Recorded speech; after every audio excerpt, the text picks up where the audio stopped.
तो यहाँ पे पहले अध्याय के अंदर पहला मंडल, पहला अध्याय प्रज्ञा उपनिषद का, इसमें है कि लोक कल्याण के लिए यहाँ पे भावना किसकी है? लोक कल्याण की जिज्ञासा है। इसके लिए जो है धर्म धारणा का प्रसार और विस्तार करने का व्रत लिया। ये व्रत किसने लिया? देव ऋषि नारद ने। ये ऋषि इसीलिए उनके पास ये था कि जन जन का कल्याण, जन जन तक धर्म धारणा का प्रसार, ये व्रत लेकर जो देव ऋषि नारद हैं, उनको ऋषियों में सर्वश्रेष्ठ गिना गया। उनको जो एक सम्मान मिला कि वो देव ऋषियों के मूर्धन्य ने। अब आपने कभी देखा है नारद, नारद पुराण हमें कहीं दिखाई देता है, लेकिन देव ऋषि नारद का अन्य साहित्य हमें बहुत सारे नहीं दिखते कि हाँ उन्होंने बहुत सारे साहित्य लिखे। लेकिन फिर भी वो जो है ऋषियों में सर्वश्रेष्ठ गिने गए, देव ऋषि का सम्मान उनको मिला हुआ है। और उनको एक सुविधा में मिली हुई है कि वो बिना रोक टोक के, देखिए यहाँ पे लिखा विष्णु लोक पहुंचे, वो कभी भी पहुंच जाते हैं और भगवान के पास बैठकर प्रत्यक्ष रूप में ज्ञान चर्चा करते हैं। और ये सुविधा उनको क्यों मिली भाई? ये सुविधाएं, कोई बड़ा अधिकारी होता है तो उसको सुविधाएं दी जाती हैं भगवान तक बिना सिर्फ डोर नॉक करना है कि भगवान मैं यहाँ पे आ गया, तो भगवान बोले आ जाओ अंदर। इतनी सरल उनके पास। उनका कारण, क्या कारण था? क्योंकि उनके अंदर एक भावना थी, वो लोक कल्याण को ही आत्म कल्याण मानते थे। इस परमार्थ परायणता के कारण उन्हें ये सुविधा मिली थी।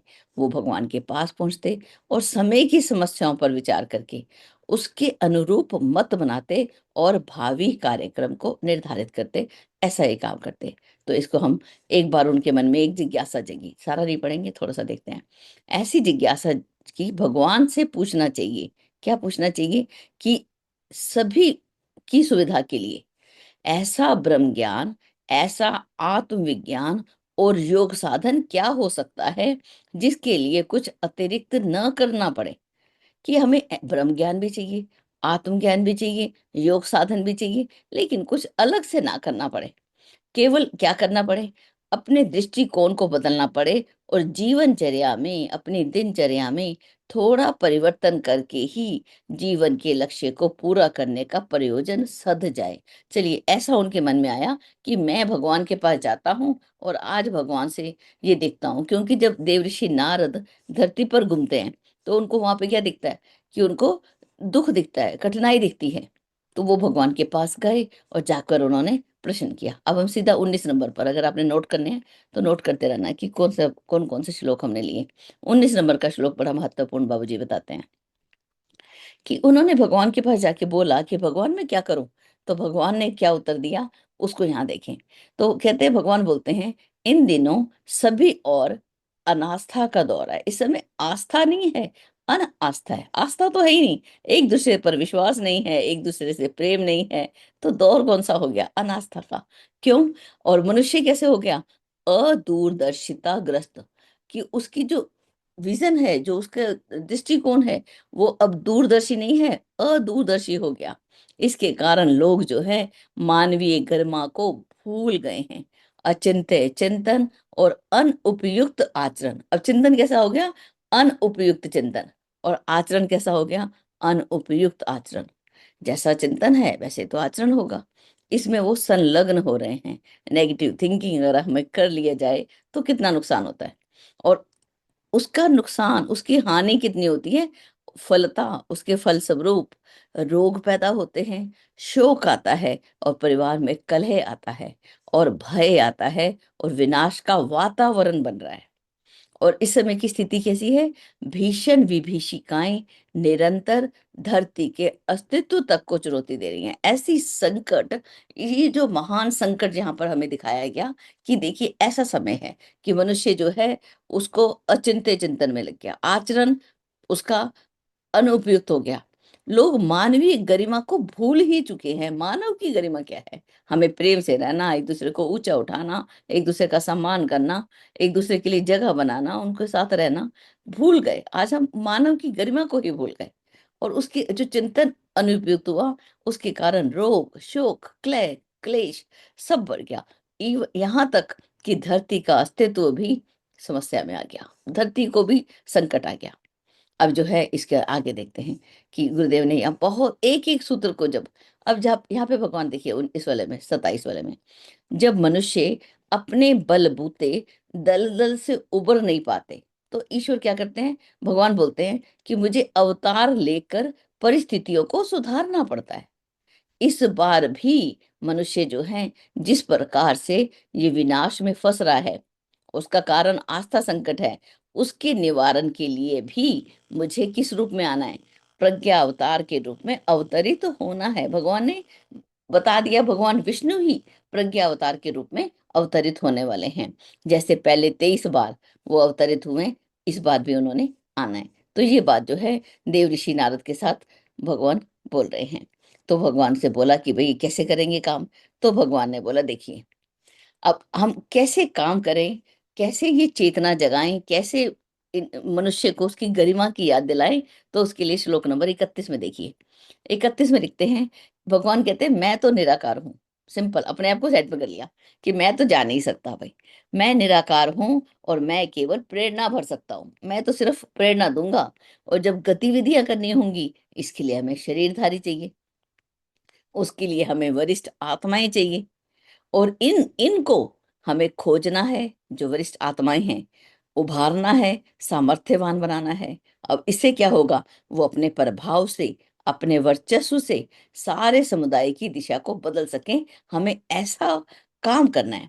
तो देव ऋषि नारद देखिए यहाँ पे 37 में बोलते हैं कि भगवान वरिष्ठों को ढूंढे कैसे, उन्हें सिखाई क्या। चलिए मैं ढूंढ लिया कि वरिष्ठ है कौन, पहले तो मुझे ये मालूम हो, उसको सिखाएं क्या और क्या कराएं, जिससे ये जो आत्माएं हैं, जो जो वरिष्ठ व्यक्ति हैं, मूर्धन्य आत्माएं, ये स्वयं धन्य बने और समय को धन्य बनाए। भगवान राम आए, वो समय धन्य हुआ जिस समय वो धन्य घड़ी धन भाग हमारे, प्रभु श्री राम गुरु हमारे, ऐसी लाइन आती है ना, एक तुम्हें आधार सतगुरु।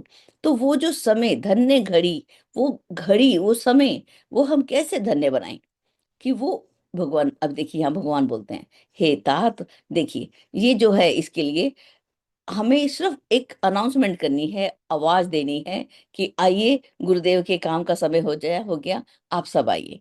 जो भी व्यक्ति, जो जो वरिष्ठ आत्माएं हैं, वो क्या करेंगी, वो आगे आएंगी, उन्हें तत्व ज्ञान बताया जाएगा। इसमें एक और भी लाइन आई थी कि वरिष्ठ कहते किसे हैं, यहाँ पर कहीं था, वरिष्ठ कहते किसे हैं, वरिष्ठ कहते हैं, चलिए, जिनके अंदर श्रद्धा है, जिनके अंदर प्रज्ञा है, जिनके अंदर निष्ठा है, ऐसे लोगों को वरिष्ठ बोलते हैं। और ऐसे लोगों को ढूंढा जाए, जब उनको ढूंढा जाएगा तो उनको ऐसे लोगों को सत्पात माना जाए और उन्हें तत्व ज्ञान बता दिया जाए। ऐसा तत्व ज्ञान जिसे हम पारसमणि और जिसको हम कल्प वृक्ष कहते हैं, वह तत्व ज्ञान मैं तुम्हें बताता हूँ। कहते ठीक है, तत्व ज्ञान से होता क्या है, देखिए यहाँ पे लिखा, तत्व ज्ञान से प्रज्ञा जो है वो जागृत होती है। जो प्रज्ञावान है वो आत्म निर्माण में जुड़ता है। जो व्यक्ति प्रज्ञा से युक्त नहीं है, उसका जीवन कैसा होगा, उसका जीवन भी बड़ा कमजोर है। वो व्यक्ति जो प्रज्ञावान है, जिसके अंदर श्रद्धा है, जिसके अंदर प्रज्ञा है, जिसके अंदर निष्ठा है, वो ही आत्म निर्माण में जुड़ता है। जिसने आत्म निर्माण कर लिया, उसके लिए विश्व निर्माण की भूमिका बहुत ही सरल है। भले ही बड़ी कठिन दिखती है, लेकिन बड़ी सरल है। ज्ञान ही कर्म बनता है, कर्म से प्रयोजन पूरे होते हैं, इसमें कोई संदेह नहीं है। ठीक है, आप अपनी पुस्तक पर ये लाइनें मत लगाना, निशान मत लगाना, ये फिर समझ में दिक्कत आती है। इस पीडीएफ में पढ़ा हुआ था। ठीक है, अब उन्होंने बोला, भगवान से बोला कि आप मुझे, यहाँ देव ऋषि नारद कहते हैं कि आपने जो बताया, मेरी आत्मा बड़ी पुलकित हो रही है। देखिए मेरी आत्मा पुलकित हो रही है, आप मुझे बता दीजिए कि मैं मृत्यु लोक में वापस जाऊं और मैं करूं क्या।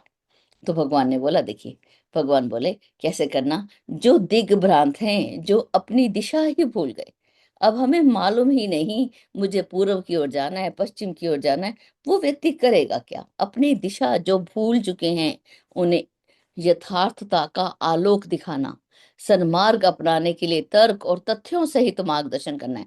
अगर आप किसी को सन्मार्ग दिखाना चाहते हैं, तो आपको तर्क भी आने चाहिए और तथ्य भी आने चाहिए। और दूसरा उपाय है कि इस आधार पर जो उत्साह उभरा, उसको किसी काम में लगा देना। ऐसे नहीं है कि मैंने किसी को बुलाया, उसको काम में नहीं लगाया, खाली छोड़ दिया। खाली आदमी तो बिल्कुल ही बेकार हो जाता है।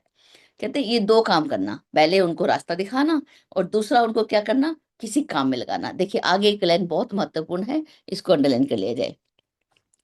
इन दो चरणों के उठ जाने पर आगे की प्रगति का आधार मेरी अवतरण प्रक्रिया, युग आंतरिक चेतना। उनकी अवतरण प्रक्रिया कौन सी है? ये युग आंतरिक चेतना स्वमेव संपन्न कर लेगी। तुम्हें चिंता करने की जरूरत नहीं है। ये दो काम तुम करना देवऋषि नारद, आगे का काम मैं स्वयं कर लूंगा, आगे तुम्हें कुछ नहीं करना। देवऋषि नारद अभी भी क्लियर नहीं हुआ। बोले भगवान करना क्या है, कराना क्या है? भगवान बोले कि अच्छा ऐसा है कि एक बार मैं ऋषि पिपलाद के तत्व आधान में क्या हुआ था, एक प्रज्ञा सत्र हुआ था। उसमें अनेक ऋषि आए थे, वो मैं तुम्हें सुना देता हूँ। तुम उसको सुनो, उसको हृदयंगम करो, और जाकर जो है सबके अंदर ये कैसे करो कि ये देखिए क्या करो, जिस ज्ञान मैं तुम्हें दिखा देता हूँ उसको तुम युग चेतना की वर्षा मेघों की तरह चारों ओर बरसा दो। इस ज्ञान को जो मैं तुम्हें दे रहा हूं, जो भी ज्ञान हमने गुरुदेव से लिया उसको बांट देना। ये गुरुदेव ने, नारद कौन है? हम स्वयं नारद हैं। जो गुरुदेव का काम करते हैं हम सब नारद। हमारा व्यक्तित्व ऐसा होना चाहिए देव ऋषि नारद जैसा। हमारे अंदर व्यक्तित्व कैसा होना चाहिए? लोक कल्याण की भावना हो, चाहे वो कोई भी हो। मेरे एक इच्छा हो, इसका कल्याण कैसे हो, इसका कल्याण कैसे हो। कोई भी अच्छा है बुरा है, उसका कल्याण। तो उसका कल्याण करने के लिए तुम ये वर्षा कर देना। गुरुदेव एक लाइन बहुत सुंदर लाइन है, अनास्था के आतप से सूखी धर्म धारणा को। ये जो अनास्था आ गई, इसकी गर्मी से जो धर्म धारणा सूख गई है, उसको फिर से हरा भरा बना दो। तुम्हारा प्रथम काम यही है नारद, खड़े हो और चलो काम पर। अब देखिए नारद बोले भगवान ये तो ज्ञान पक्ष हुआ, अब मुझे कर्म पक्ष बताइए, मुझे करना क्या है, कराना क्या है? भगवान आपने तो मेरे को समस्या में डाल दिया, मैं करूं क्या, समझाइए मुझे। भगवान बोले ठीक है धैर्य रख, मैं तुझे बताता हूँ। तो वो उन्होंने यहाँ पर जो है, उन्होंने प्रज्ञा पुराण की कथा का यहाँ पे वो दिया।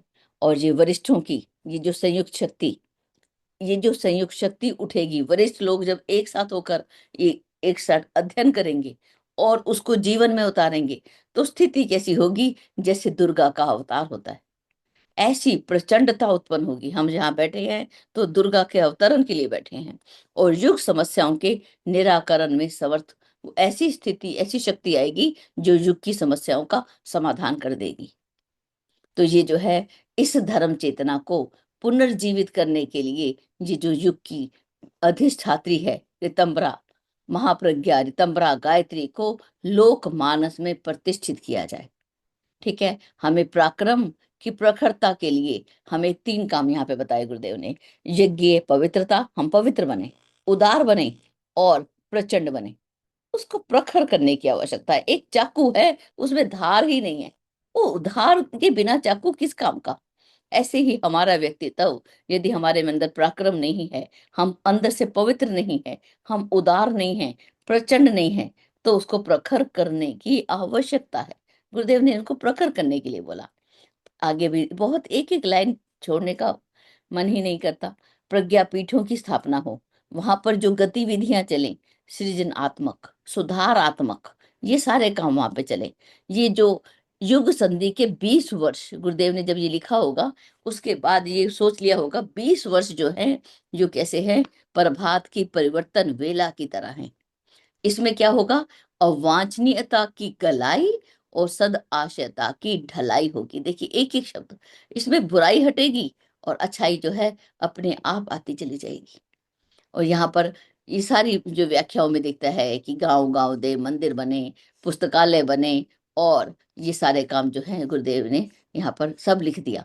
और बोला कि ये जागृत आत्माओं तक मेरा संदेश पहुंचा देना कि इस अनुपम अवसर की उपेक्षा न करें। साफ एकदम बोल दिया, मेरा मैसेज दे देना सभी लोगों को कि ये जो अपॉर्चुनिटी मिली है, जब स्वतंत्रता संग्राम हुआ तो उस समय हम नहीं थे।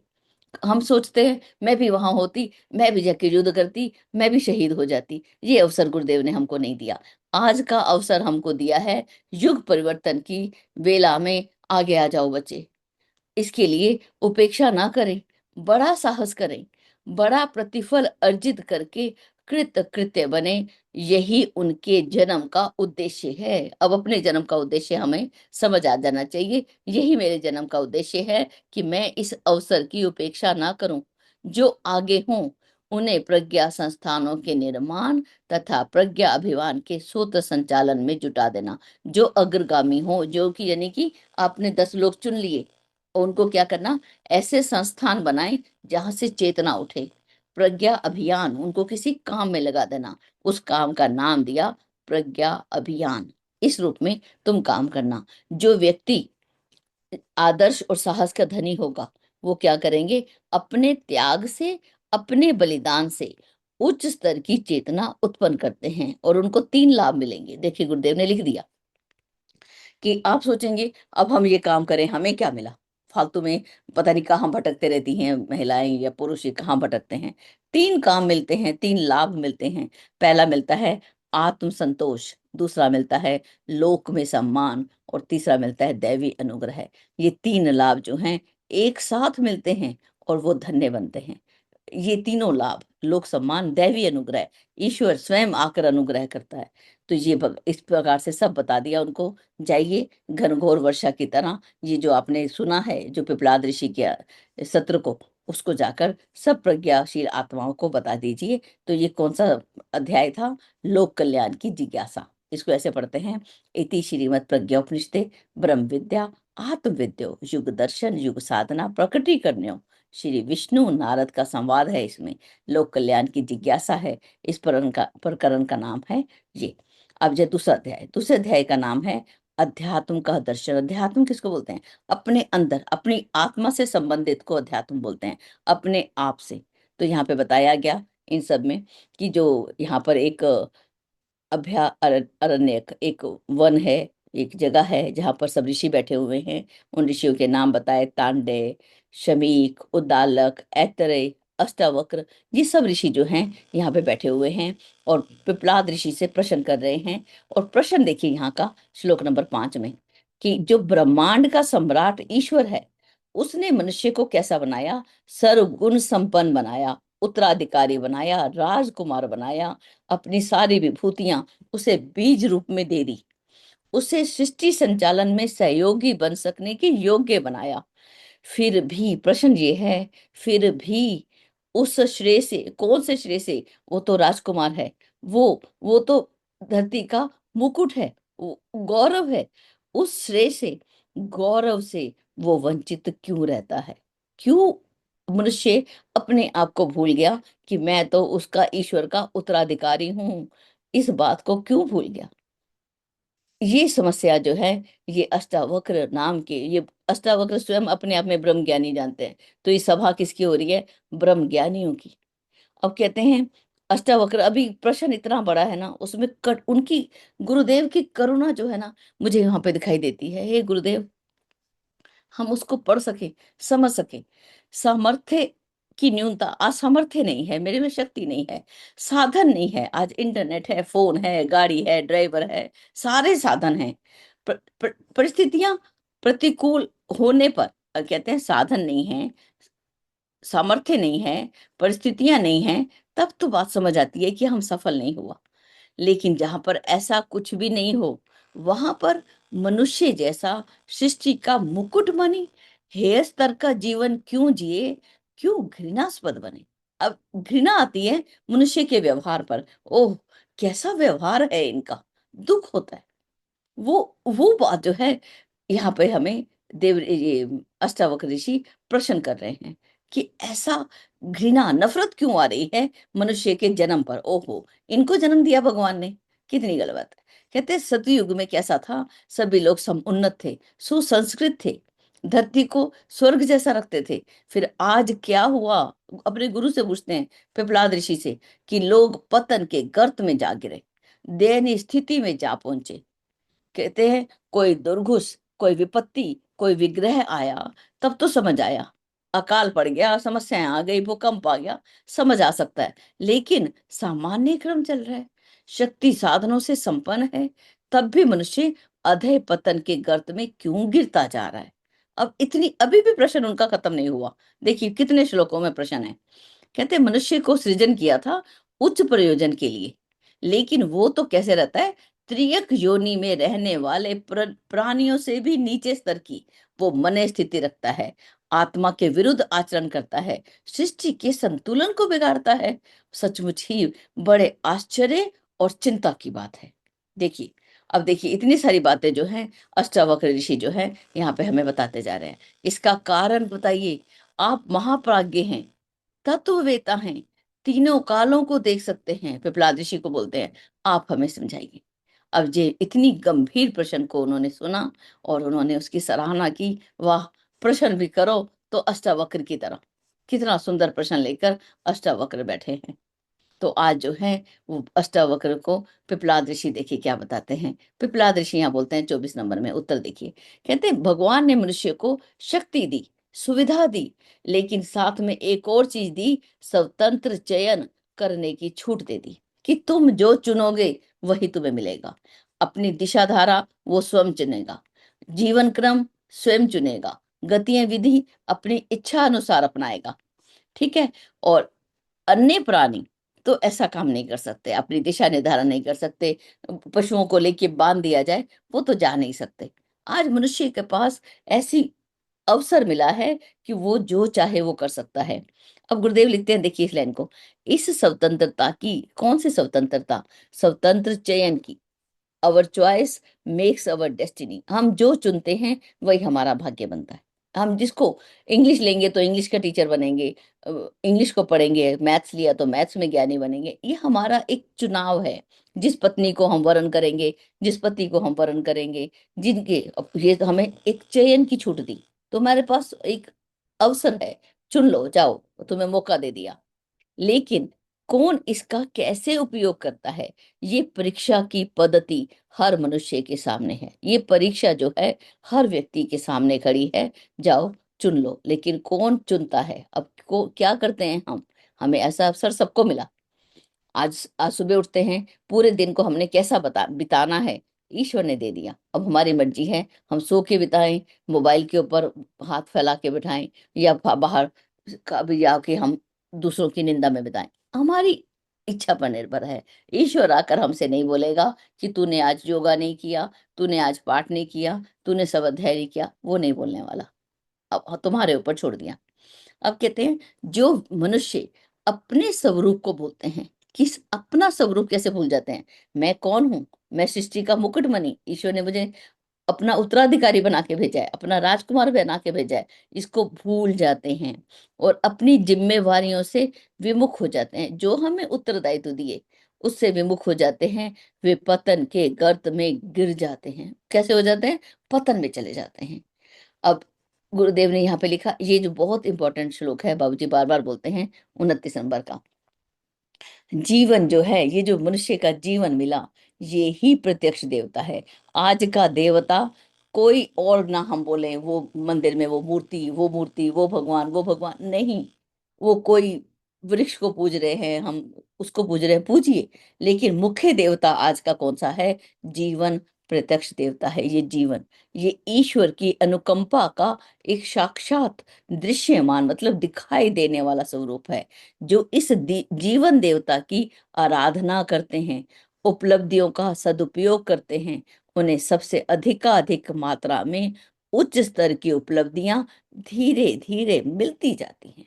हम धैर्य रखें कि अब हमने जो ये उपलब्धि हमको मिली है, जो ये जीवन मिला है, इसका हम सदुपयोग करें। अरे आज का दिन वेस्ट हो गया, हमें बड़ा दुख होना चाहिए, मुझे वेस्ट नहीं करना, मुझे एक पल भी खराब नहीं करना। एक एक सेकंड की कीमत हम जाने, और उसका, उसको अपने आप से उपलब्धियां मिलेंगी, हमें मांगने नहीं जाना पड़ता। अगर आम का वृक्ष हमने लगा दिया, एक दिन आम का फल लग ही जाएगा। नहीं लगाया तो मिलेगा कहाँ से।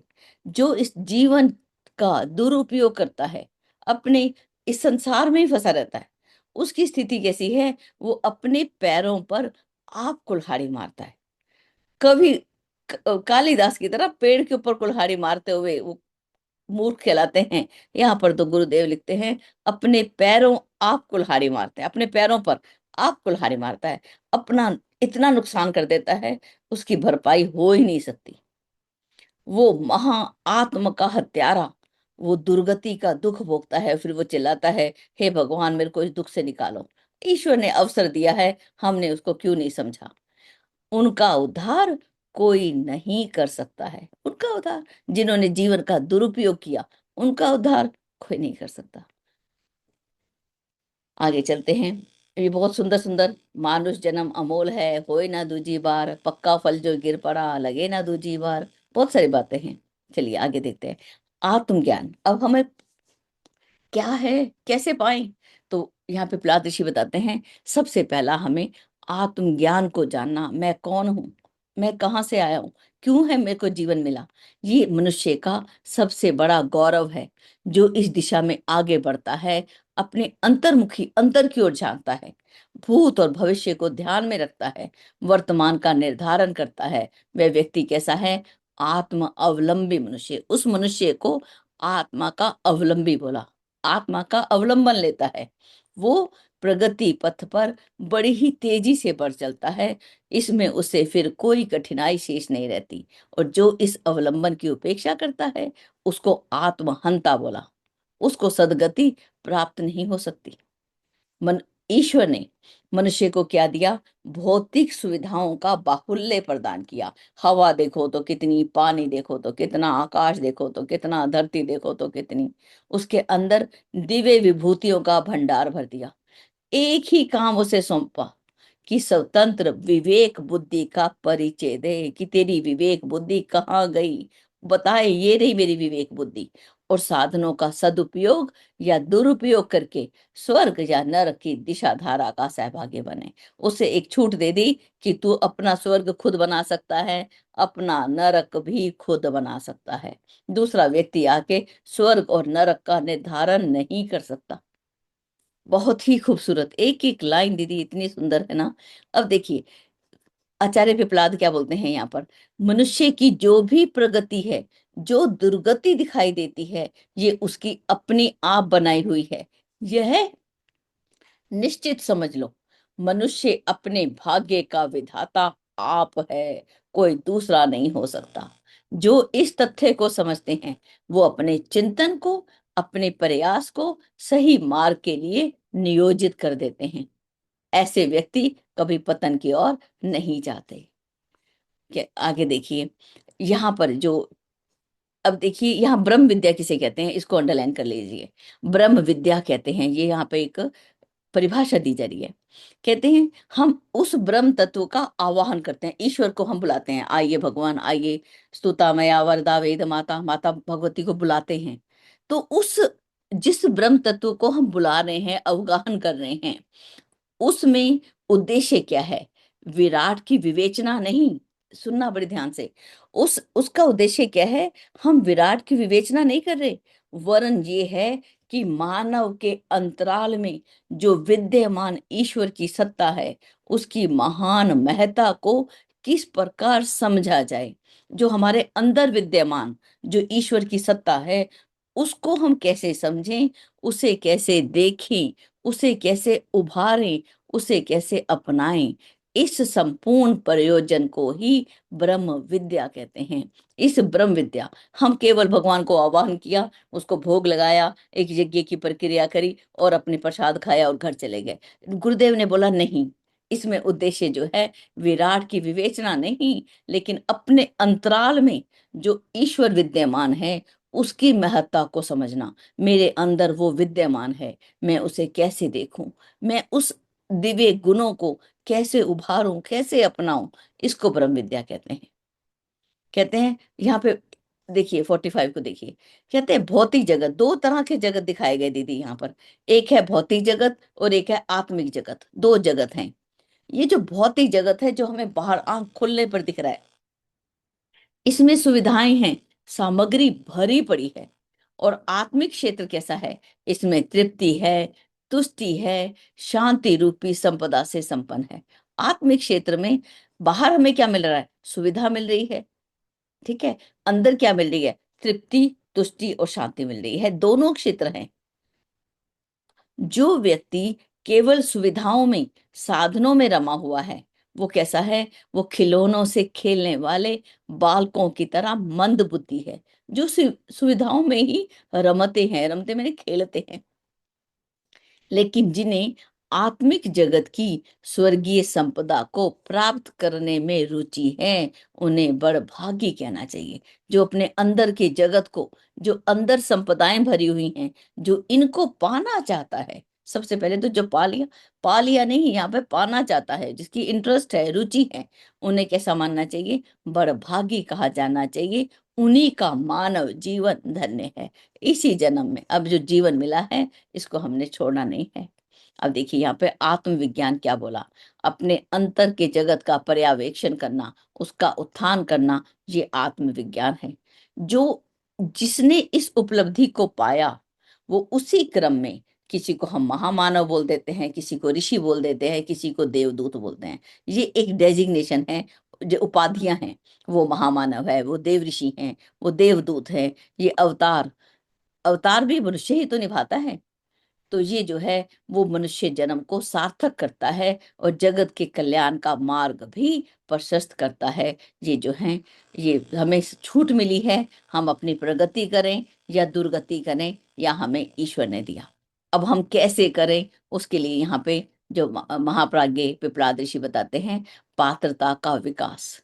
अपनी पात्रता का विकास करना होगा, उससे ही अनेका अनेक विभूतियां और संपदाओं की उपलब्धि जो है, वो मिलती चली जाएगी। यही एकमात्र मार्ग है। यहाँ पे 10 मार्ग नहीं बताए, एक ही रास्ता बताया। वो रास्ता कौन सा है? अपनी पात्रता का विकास। और हम कैसे करें? ये पहले अध्याय में सब लिख दिया, हमने सिर्फ पढ़ना है और उसको समझना है। कहते हैं गुरुदेव, यहाँ पे लिखा ना ये, कि आप अपना अंदर का निरीक्षण करना और अपना ही निर्माण करना, अपना एनालिसिस हमने स्वयं करना है। आपको आके नहीं बताएगा, किरण बहन आप तो ये गलत काम करती हैं, कोई बताएगा तो हमें एक्सेप्ट भी नहीं होगा, अरे मूर्ख है जो मुझे ऐसा बोलता है। नहीं, हमें अपना निरीक्षण आप करना है, अपना निर्माण आप करना है। यही सबसे बड़ा पुरुषार्थ है, और कोई भी पुरुषार्थ नहीं है यहाँ पर। साधना, साधना जो है, ये परावलंबन नहीं है, दूसरों के ऊपर आधारित नहीं है, याचना भी नहीं है, हे भगवान मुझे साधना दे दे। याचना से कुछ नहीं मिलेगा। उससे कैसे होगा? आत्म परिष्कार का सुनियोजित आधार ही माना गया है। ये जो साधना है, अपने आप को साधना, अपना निरीक्षण करना, अपना निर्माण करना, ये ही एक आधार है। इसमें कोई भी संदेह नहीं है। जो आत्म विकास कर सका, वो ही ये जो है आगे बढ़ा। यहाँ पे पिपलाद ऋषि कहते हैं, हे ऋषि मनीषियों, इस अध्यात्म अमृत का पान पीने तक सीमित ना रहें, लेकिन इस उपलब्धियों से जो आपने पाया, इससे सबको बताएं। अरे मैंने तो इस राह पर जाया गया और मुझे तो बस मालूम नहीं क्या से क्या मिल गया। इसी प्रकार से तुम भी सबको बताइए, सबको ज्ञान बांटते चलें, अपनी उपलब्धियों को भी बताते चलें। तो ऐसी स्थिति में, कि इस लाइन को देखिए, इस स्थिति में ऐसी जिज्ञासा की आवश्यकता ही ना पड़े। ये जो अष्टावक्र जी ने जिज्ञासा कर दी, क्या जिज्ञासा करी? क्या जिज्ञासा की थी? देखिए, समर्थ मनुष्य दीनहीनों की तरह विविध पतन प्रभाव की यातनाएं क्यों सहता है? ऐसे प्रश्न तुम्हारे मुंह से निकले ही नहीं। हमें ऐसा काम करना है, कोई आके पूछे ही नहीं कि हाय कितना दुख है। ये बड़ा, यही सबसे बड़ा दुख है कि आज ऐसे प्रश्न उठ रहे हैं कि मनुष्य पतन के गर्क से बाहर क्यों नहीं निकल पाता। ये एक कारण है कि हमने इस ज्ञान को अपने बच्चों तक, अपने परिवार तक बढ़ाया ही नहीं। सिर्फ जहां तक पहुंचा, वो लोग जरूर निश्चित रूप से बदले, ये तो पक्की बात है। ठीक है, ये जो ज्ञान सत्र है, इसके ऊपर ये सारे ऋषियों को बहुत संतोष हुआ। ये सारी बातें हमें स्वयं पढ़नी है। यहाँ पर तीसरे अध्याय को देखते हैं। यहाँ पर जो है, इसका तीसरे अध्याय का नाम क्या है? अजस्र अनुदान उपलब्धि प्रकरण। ईश्वर ने हमें जो दिया है, उसको हम धन्यवाद भी नहीं कर सकते, इतना दिया है। एक बटन दबाने पर एसी चलता है, एक बटन दबाने पर पंखा चलता है, एक बटन दबाने पर लाइट है, सामने सूर्य विद्यमान है। कितना हमें दिया ईश्वर ने। अब हम उसका धन्यवाद करें। और सबसे पहला आज का प्रश्न जो है वो श्वेत केतु ने प्रश्न कर दिया। अब प्रश्न ये आया, आपने बोला कि मनुष्य तो स्वतंत्र है। भाई उसकी स्वतंत्र चयन की छूट दी है और परिपूर्ण भी है, उसको सब कुछ दे दिया। लेकिन क्या उसे किसी की सहायता चाहिए? क्या उसकी स्वतंत्रता में कोई बाधक है? वो जो चाहे सो कर सकता है, उसकी इच्छा और सामर्थ्य ही सब कुछ है।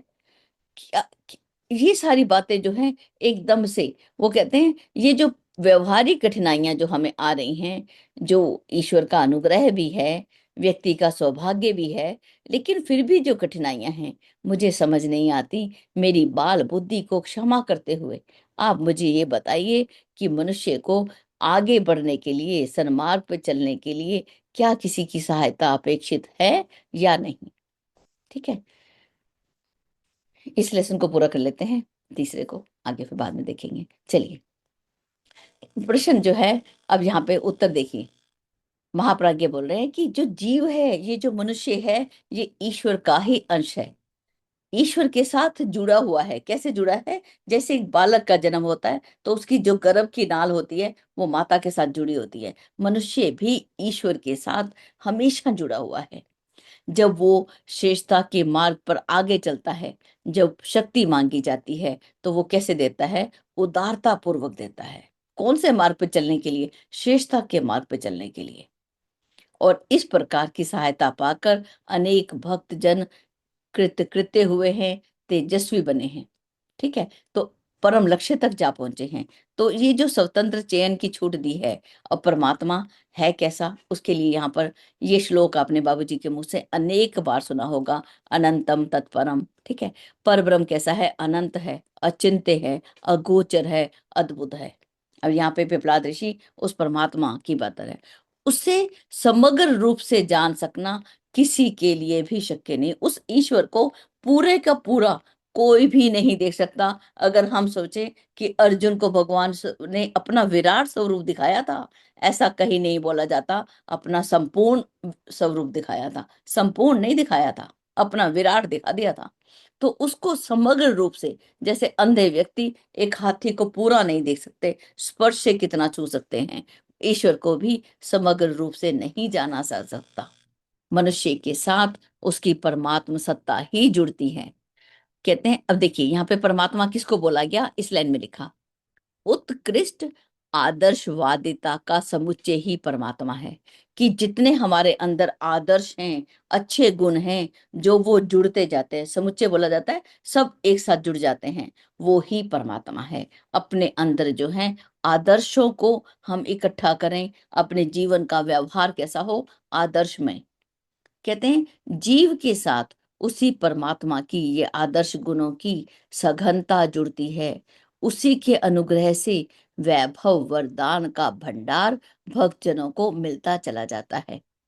अब जो हमारे गुण, कर्म और स्वभाव में उत्कृष्टता की अभिवृद्धि है, वो क्या है? ईश्वर की अनुकंपा है। अगर हम बोलें मेरा गुण बड़े अच्छे हैं, मेरे कर्म बहुत अच्छे हैं, मेरा स्वभाव क्या है, ये ईश्वर की ही अनुकंपा है।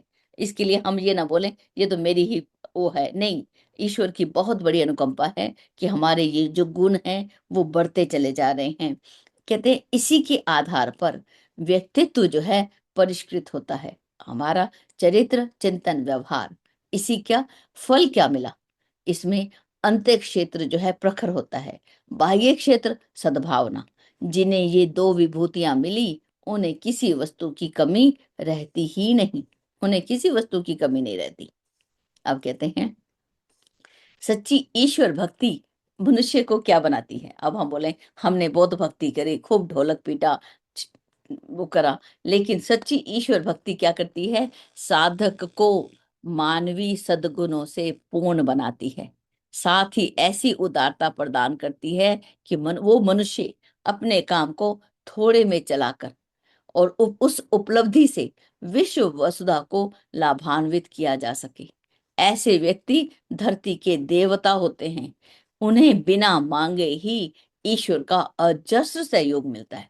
ऐसे व्यक्तियों को सहयोग की कमी है, अब जाकर देखिए कि हम एक काम करने चले हैं, हमें सहायता चाहिए, सहायता अपने आप मिल जाती है। गुरुदेव स्वयं ही रूप धारण करके हमें सहायता देते जाते हैं। इसके अनेक अनुभव हम सबके पास हैं। कहते हैं, आत्मविश्वास और ईश्वर का अनुग्रह जो प्राप्त कर लेता है, वो व्यक्ति इतना समर्थ, इतना संपन्न होता है, मानो उसे इंद्र और कुबेर का सहयोग मिल गया।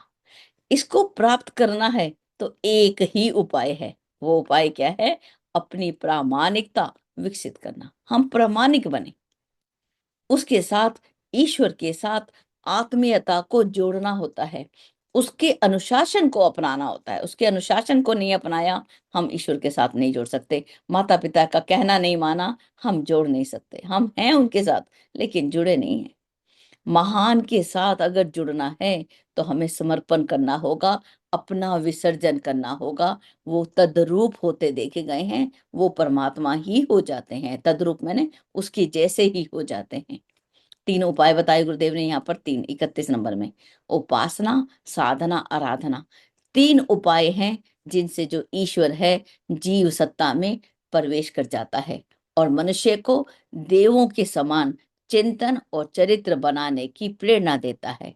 जो इस आलोक को समझते हैं, उसके अनुरूप साहस करके चलते हैं, ऐसे भक्त जन इतनी असीम सामर्थ्य को प्राप्त कर लेते हैं कि उन्हें फिर किसी का सहारा लेना नहीं पड़ता। उन पर हर दिशा से सहयोग अपने आप ही बरसने लगता है। जैसे अनुकूल परिस्थितियों में सौभाग्य और संपत्ति बढ़ती है, ऐसे व्यक्तियों को किसी का सहारा लेने की जरूरत है। अब हमें बस ये समझना है, उपासना किसे कहते हैं, साधना किसे कहते हैं और आराधना किसे कहते हैं। मुझे लगता है यहाँ पर जो बैठी हुई सभी बहनों को ये सब मालूम है।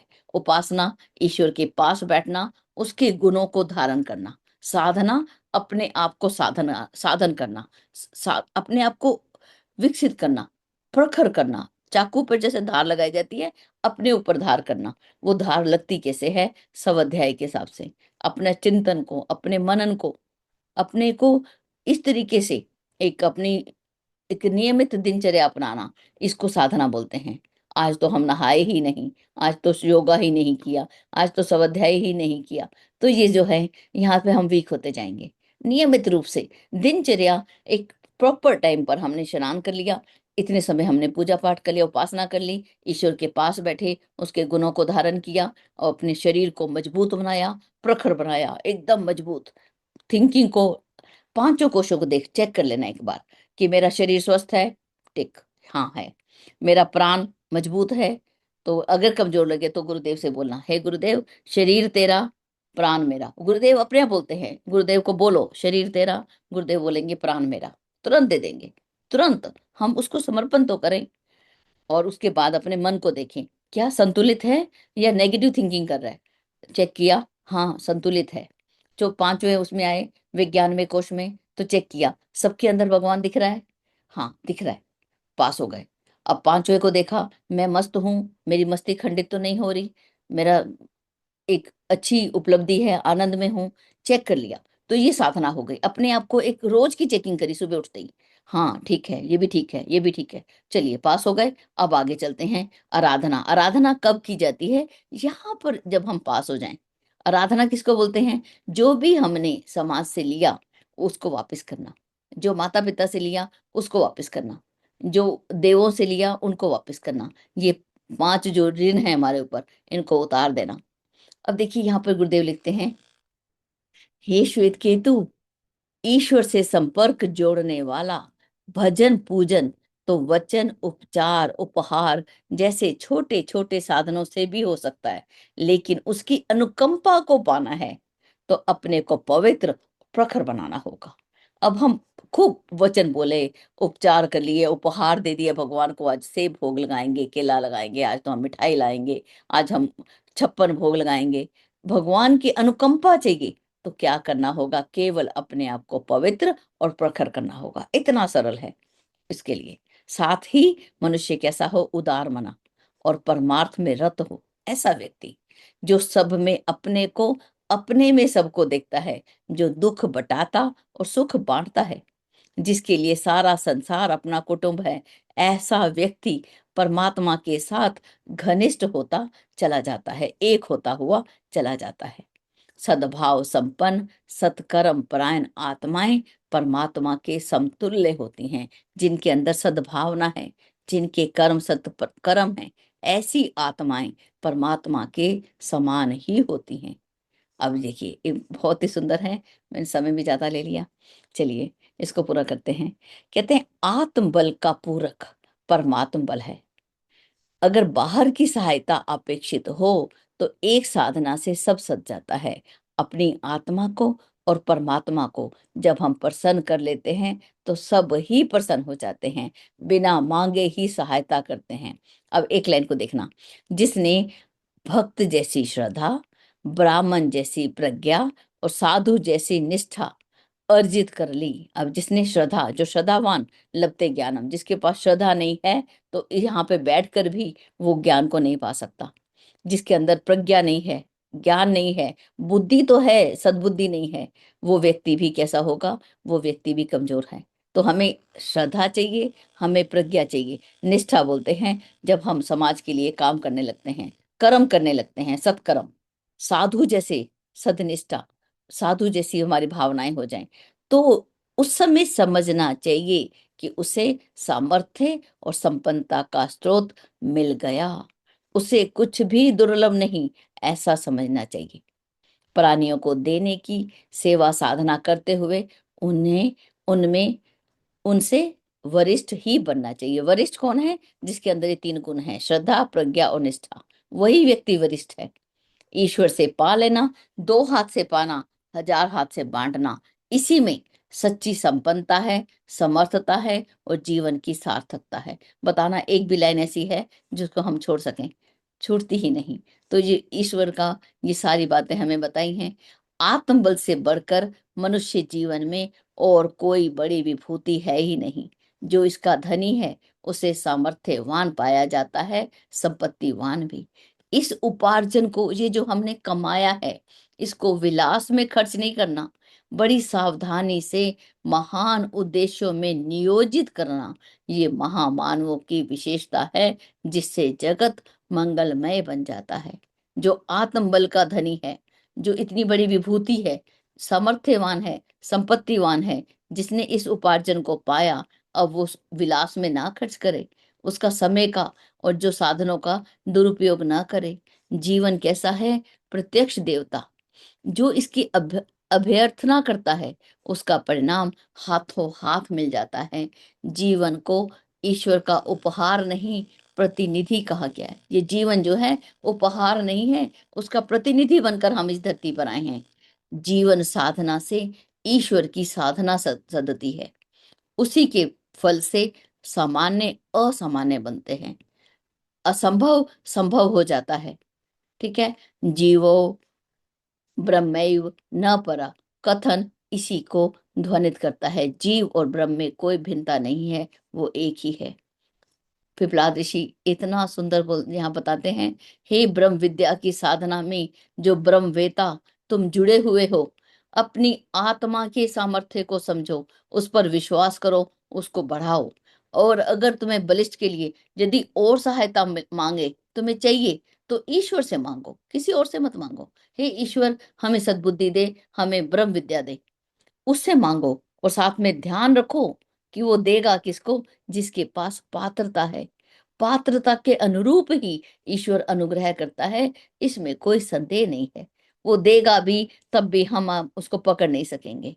ठीक है, तो ये जो है, ये जो संकट हमें दिखाई दे रहे हैं वो सिर्फ इसीलिए हैं कि हमने आत्मशोधन और अपना निर्माण नहीं किया। यदि हम कर सके तो कहते हैं समस्त संकट उसी प्रकार पलायन कर जाते हैं जैसे सूर्य उदय होने पर निशाचरों का कहीं पता ही नहीं चलता। निशाचर मैंने जो रात को चरते हैं, चमगादड़ है, उल्लू है, जब सूर्य उदय हुआ ये कहाँ चले गए पता ही नहीं चलता।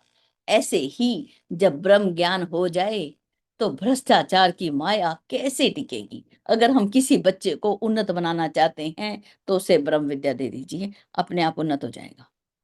ठीक है। और अगर हम ब्रह्म विद्या नहीं देते और हम सोचें कि वो उन्नत हो जाए, लगे रहें, फिर हम कर भी नहीं सकते।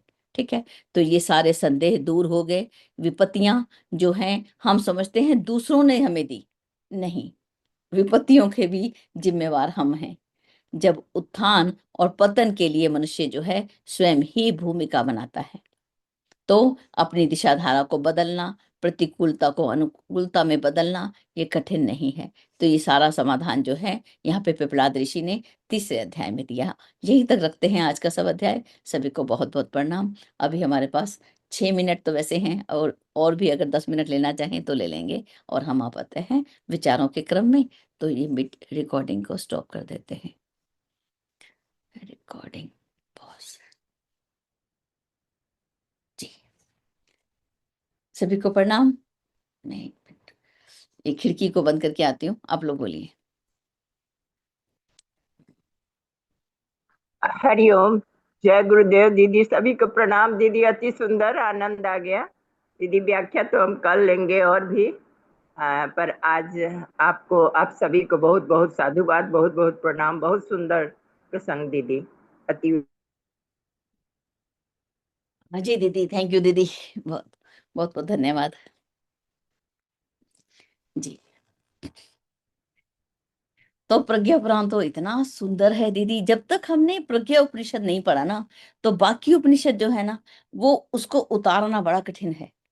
उनको, ये प्रज्ञा उपनिषद को तो उतारना सरल है। ये तो गुरुदेव ने, ये देखिए, संयमशीलता, कर्तव्य परायणता, एक एक अक्षर के अंदर समझाते हुए हमें लिख दिया कि ये देवता, प्रत्यक्ष देवता, यहाँ पे देखिए, अन्य देवताओं की कृपा तो परलोक में मिलती है, लेकिन अगर हम इस जीवन देवता को साध लें, तो इसी जीवन में जो है हमें सब कुछ मिल जाता है। इसमें रत्ती भर संदेह नहीं। जब गुरुदेव जी लिखते हैं ना, संदेह नहीं, मुझे पता होता है, ऐसा मुझे ऐसा दीदी होने लगा, नहीं, ये सत्य है। जब जब गुरुदेव ने लिखा है तो लिखा है, ऐसे वो कुछ नहीं लिखते। बड़ी गंभीर बातें हैं। चलिए इसको स्टॉप शेयर करते हैं और आपसे बात करते हैं। जी दीदी। हाँ, प्रणाम दीदी। जी प्रणाम दी। सभी को प्रणाम। पहला अध्याय में तो ये है कि स्वर्ग कहीं यदि ऊपर है, उसको इस भू पर लाना है ना।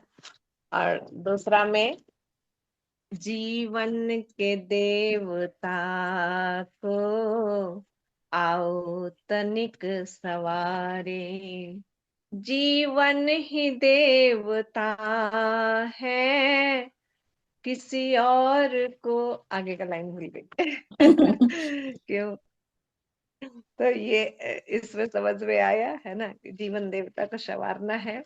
और जितने से भी हाथ हटाइए, अंडरलाइन थे कैमरे आपने से हाथ पढ़ ही हटाओ, लिया। कैमरे से हाथ हटाओ अपना। क्यों? हाँ अब ठीक है। हाँ, मोबाइल पकड़ी हुई हूँ, एक्चुअली पकड़ी हाँ, हुई हूँ हाँ इसलिए। अब ठीक है। हाँ हाँ। साधना, उपासना, आराधना सभी हम लोग जानते ही हैं, है ना। एक एक लाइन कहाँ क्या छोड़ा जाए, इसमें आपने सब अंडरलाइन करा ही दिया, और सब कुछ इसमें कुछ भी ऐसा नहीं है जो समझने लायक ना हो, है ना।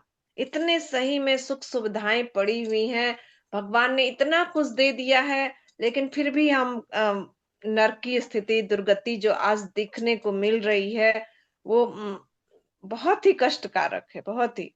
उसी को गुरुदेव कह रहे हैं, बाबूजी भी कहते हैं कि सारा जितना भी 108 उपनिषद है, उसमें तो सिर्फ आत्मा और परमात्मा की बात है, लेकिन यही प्रज्ञोपनिषद है जो जीवन में उतारने की बात है। इसी को पहले पचाना है। इसको जो गुरुदेव ने लिखा कि कैसे हम जीवन को सुधारे, कैसे जन जन में जागृति फैलाएं, ये इसी में दिया हुआ है दीदी। तो और सभी बहनें आज बोले 2-2 मिनट भी, जो भी समझ में आया एक लाइन भी, तो अच्छा लगेगा। जी। प्रणाम दीदी। जी बहुत कुछ है। धन्यवाद। ठीक है। प्रणाम दीदी, जय जी, गुरुदेव। जय जी, गुरुदेव। ये तो बहुत ही अच्छा है। मैं तो इसको थोड़ा थोड़ा पढ़ रही थी, आज तो आपने बहुत दूर तक लेकर के आप गई हैं, तो बहुत ही अच्छा लग रहा है। और सुबह में भी जो गायत्री की पंचकोशीय साधना में भी ऐसे ही सूक्ष्म और कारण और स्थूल शरीर के बीच की बातें हो रही है, उसमें भी साधना उपासना की बातें हो रही थी। तो मतलब सभी गुरुदेव के लिखे हुए जो ये इतने सुंदर पुस्तक है कि हम लोगों को सब कुछ एक जगह इकट्ठा कर दिए हैं। अब हम लोगों को उसको अपने मन में उतारना है, उसको साधना है। बहुत अच्छा लगा दीदी। मैं इसको अच्छी तरह से पढ़ूंगी। मैं तो पहली बार जुड़ी हूँ, तो मैं तो स्लो स्लो चल रही हूँ। बहुत अच्छा लगा दीदी। प्रणाम दीदी। जी प्रणाम दीदी। जी शशि दीदी आपका हैंड रेज है। जी जी बोलिए। दीदी, प्रणाम। जी दीदी प्रणाम बोलिए। दीदी। प्रणाम दीदी। ये कह रहे हैं दीदी, मतलब जब हम अपनी आत्म समीक्षा करते हैं जी तब तो मतलब ये तो लगता है कि नहीं ठीक है, लेकिन ऐसा पड़ाव आ जाता है कि दूसरों की कमियां हमें दिखाई देने लगती हैं। तो इसका सुधार कैसे किया जाए? बार बार फंस जाते हैं इसी में। तो ये ऐसा तो हमें नहीं करना है, कि हमें तो अपना देखना है कि हम गलती ना करें। हम दूसरों की कमियां क्यों देख लेते हैं? तो उसका ऐसा कारण है ना दीदी, उसका एक ही कारण है। देखिए सुनना उसके बाद को, वो कमी जो हमको दिख रही है ना वो हमारी ही है, इसीलिए हमको दिख रही है। अब अपनी ही कमी को हम कैसे दूर करें? मान लो मेरा बच्चा मेरा कहना नहीं मानता, हम उसकी कमी को देख रहे हैं, लेकिन सच में अगर अपने हृदय में हाथ रख के देखें, वो कमी का कारण कहीं ना कहीं तो मैं भी हूं। क्या मैंने उसको ब्रह्म विद्या पढ़ाई है? तो आएगा आंसर अंदर से आएगा नहीं। तो हम अपनी ही कमी को उसके अंदर देखते हैं, इसीलिए हमको दिखाई देती है। लेकिन हम उस कमी को उसी तक सीमित कर लेते हैं, उस कमी को हम सुधारने का प्रयास नहीं करते। अब हम इसको ठीक कैसे करें? अब गलत तो हो गया, उसकी कमी दिख रही है। अगर वो मेरा प्रिय है, अगर वो मेरा प्रिय नहीं है, मेरे से संबंध नहीं है, तो हम छोड़ देते हैं, छोड़ छोड़ो आगे चलो, मुझे नहीं रहना उसके साथ। लेकिन जहां अपने पुत्र को, अपनी पुत्री को, अपने पति को छोड़ा जा सकता है, चल सकती हैं उसके बिना, उसकी कमी को देखना है, देखिए, अच्छे से देखिए। अब सुधारने का काम भी हमको ही करना है दीदी। गुरुदेव ने प्रज्ञा उपनिषद हमको एक ऐसा उपनिषद दिया जिसके अंदर पढ़ें, सबसे पहले अपने आप को सुधारें। मेरा चरित्र चिंतन व्यवहार कैसा है, फिर उस चरित्र चिंतन व्यवहार को हमें पढ़ा देना है, बच्चों को उतार देना है।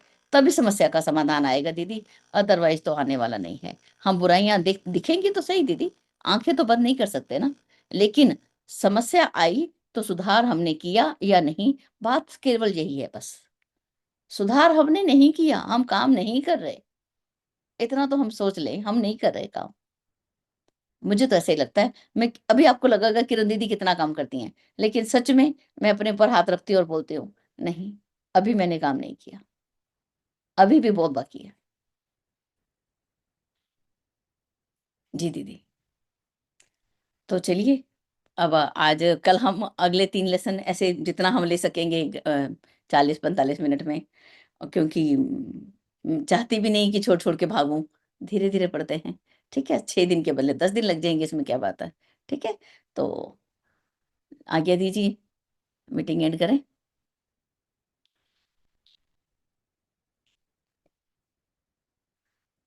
चलिए एक बार ओम, हम 3 बार शांति हम पाठ कर गुरुदेव से आज्ञा लेते हुए जो हमने पढ़ा उसको चरित्र चिंतन व्यवहार में उतारते हुए अपनी समस्याओं का समाधान करते हुए अपने जीवन को व्यतीत करें, और सुंदर धरती पर स्वर्ग का अवतरण हो और मनुष्य में देवत्व का उदय हो। इस सत्य संकल्प के साथ हम अपने जीवन को, आज की दिनचर्या को प्रारंभ करते हैं।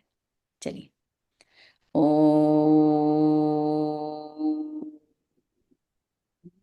शांति ही, शांति ही, शांति। जय गुरुदेव, सभी को प्रणाम। जय जी दीदी गुरुदेव। प्रणाम। प्रणाम। प्रणाम दीदी। प्रणाम। छोड़ने का तो मन ही नहीं कहता, से मन कहता है लगातार चलते रहे। दीदी, मेरा ऐसे मन है कि एक दिन 2.5 घंटे की क्लास लेंगे, 2.5 घंटा या 3 घंटे की, उसमें पूरी प्रज्ञा उपनिषद करने का मेरा मन है।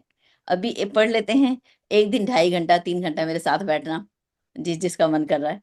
तो हम उस दिन मैराथन, मैराथन बोलते ना, लगातार दौड़ना, वो क्लास करेंगे। ठीक है, बड़ी इच्छा है एक बार में पूरा प्रज्ञा उपनिषद। ठीक है, आप साथ बने रहना तो पूरा करेंगे, फिर आप सारा दिन बैठना मेरे साथ। चलिए गुरुदेव, मीटिंग एंड करते हैं। जय गुरुदेव। जय गुरुदेव।